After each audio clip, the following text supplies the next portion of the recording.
क्यों और कैसे मनाई जाती है लट्ठमार होली, फूलों की होली। भक्तों, आपने राधा और कृष्ण होली की कई कहानियां सुनी होंगी जिसमें फूलों की होली, लट्ठमार होली शामिल है। लेकिन आप में से बहुत कम लोग भी ये बात पता होगी कि लट्ठमार होली या फूलों की होली क्यों खेली जाती है। इसलिए आज की इस लेख में हम आपके लिए लेकर आए हैं श्री कृष्ण और राधा की होली की कहानी। बात उस समय की है जब होली आने में कुछ ही दिन शेष रह गए थे। तब एक दिन सुबह सुबह श्री कृष्ण अपने घर से निकलते हैं और सभी ग्वालों को एकत्र करते हुए यमुना किनारे आकर एक सभा बिठा लेते हैं।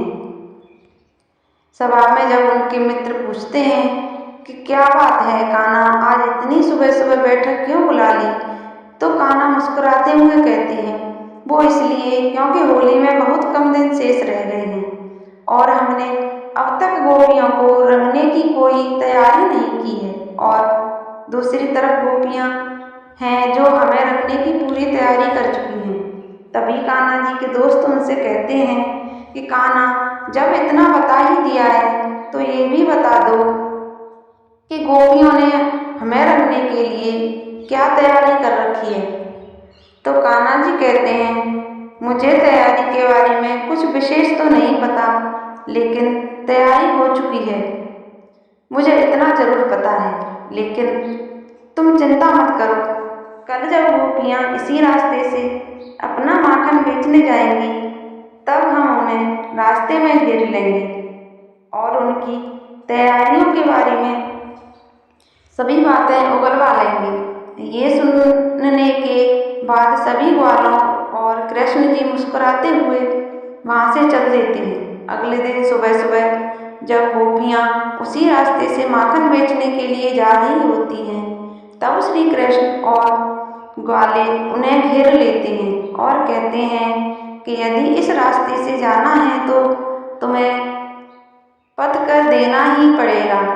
वैसे तो गोपियाँ हर बार पथ कर देने से मना कर देती थी, लेकिन इस बार पता नहीं क्या हुआ, गोपियाँ अपने आप बिना कुछ कहे पथ कर देने को तैयार हो गई और कृष्ण और उनके साथियों को दोनों को मक्खन निकाल कर दे दिया। इस पर कृष्ण और उनके साथियों को आश्चर्य हुआ कि आज सूरज कहाँ से निकला है जो गोपियाँ अपने आप बिना किसी बहस के हमें पथ कर देने को तैयार हो गई। उस माखन को खाने में श्री कृष्ण के सभी मित्र भयभीत हो रहे थे कि गोपियों ने मक्खन में कुछ मिला तो नहीं दिया, लेकिन उन्हें पता था कि उनके साथ श्री कृष्ण हैं तो उन्हें डरने की कोई बात नहीं है। लेकिन श्री कृष्ण जी गोपियों की चाल को समझ जाते हैं। वो समझ जाते हैं कि गोपियाँ अपना कोई भी भेद नहीं खोलना चाहती, इसलिए आज वो बिना किसी बहस के हमें मक्खन देकर यहाँ से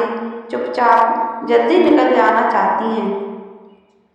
गोपियों के जाते जाते श्री कृष्ण उनसे साफ साफ सवाल पूछ बैठते हैं कि गोपियों, जाने से पहले बता दो कि तुमने हमें रंगने की क्या तैयारी कर रखी है।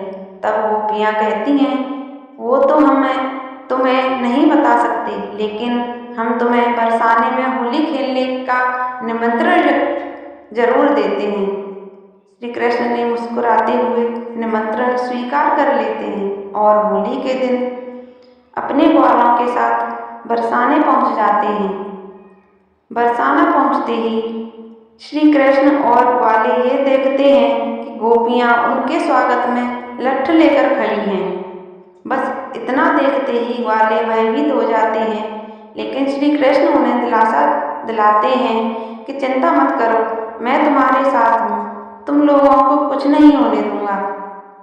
इतना कहने के बाद श्री कृष्ण अपने हाथों में गुलाल लेकर गोपियों को लगाने के लिए पहुंच जाते हैं और गोपियां उनसे बचने के लिए प्रेमवश उन पर लट्ठों की वर्षा कर देती हैं। लेकिन श्री कृष्ण और ग्वाले लट्ठों की वर्षा से बचते हुए गोपियों को गुलाल लगाते हैं। गोपियों को गुलाल लगाने के बाद जब कृष्ण आगे बढ़ते हैं तो सामने उन्हें राधा दिखाई देती हैं। राधा को देखते ही श्री कृष्ण भाव विभोर हो जाते हैं और राधा के साथ गुलाल की जगह फूलों की होली खेलते हैं। और इसी तरह लठमार होली और फूलों की होली की परंपरा शुरू हो जाती है। तो भक्तों, हमारी आज की ये कहानी आपको कैसी लगी हमें कमेंट सेक्शन में ज़रूर बताएं और इसे अपने दोस्तों और रिश्तेदारों में शेयर ज़रूर करें। राधे राधे।